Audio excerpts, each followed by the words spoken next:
Hi hello வணக்கங்க எல்லாருக்கும். எல்லாம் நல்லா இருக்கிறீங்களா? இன்றைக்கி நம்ம ரேணுகா வீட்டு சமையலில் வத்தல் கிள்ளி போட்ட சாம்பார் எப்படி செய்கிறேன்னு சொல்லி பார்க்கலாங்க.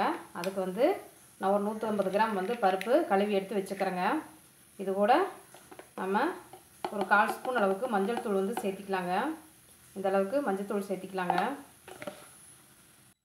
2 பூண்டு பல் போட்டுக்கலாங்க. கொஞ்சமாக கருவேப்பிலை போட்டுக்கலாங்க.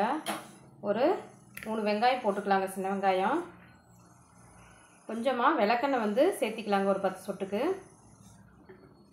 சேர்த்திட்டு தேவையான அளவு தண்ணி ஊற்றிக்கலாங்க. நம்ம பருப்பு வேக வைக்கிறதுக்கு தேவையான அளவுக்கு தண்ணி வந்து சேர்த்துக்கலாங்க.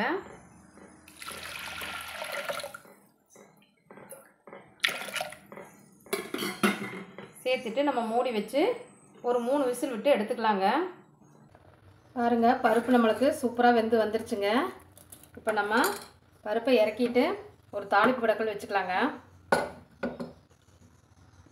கல் காஞ்சதும் நம்ம தாளிப்புக்கு எண்ணெய் சேர்த்துக்கலாங்க. ஒரு 2 ஸ்பூன் அளவுக்கு சேர்த்துட்டு கடுகு சேர்த்துக்கலாங்க. கொஞ்சமாக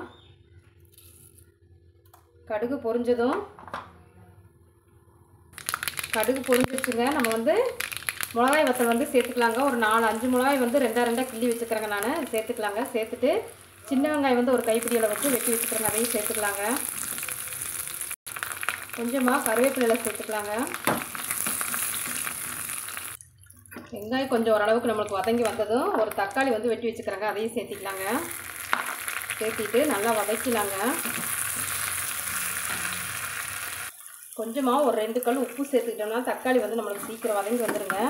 ஒரு 2 கல் உப்பு சேர்த்தி நம்ம வதக்கலாங்க. ஓரளவுக்கு மசிஞ்சு வர அளவுக்கு வந்த முன்னாடி அதுக்கப்புறம் நம்ம பருப்புல எடுத்து கொட்டி நல்லா கொதிக்க விட்டோம்னா நல்லா வெந்துருங்க. பாருங்கள், தக்காளி நம்மளுக்கு நல்லா ஓரளவுக்கு மசிஞ்சு வந்துருச்சுங்க. இப்போ வந்து ஒரு கரண்டி பருப்பு எடுத்து நம்ம இதுக்குள்ளே சேர்த்தி திருப்பி குக்கருக்குள்ளேயே கொட்டிக்கலாங்க. நம்ம கொட்டிட்டு நல்லா கொதிக்க விட்டுக்கலாங்க.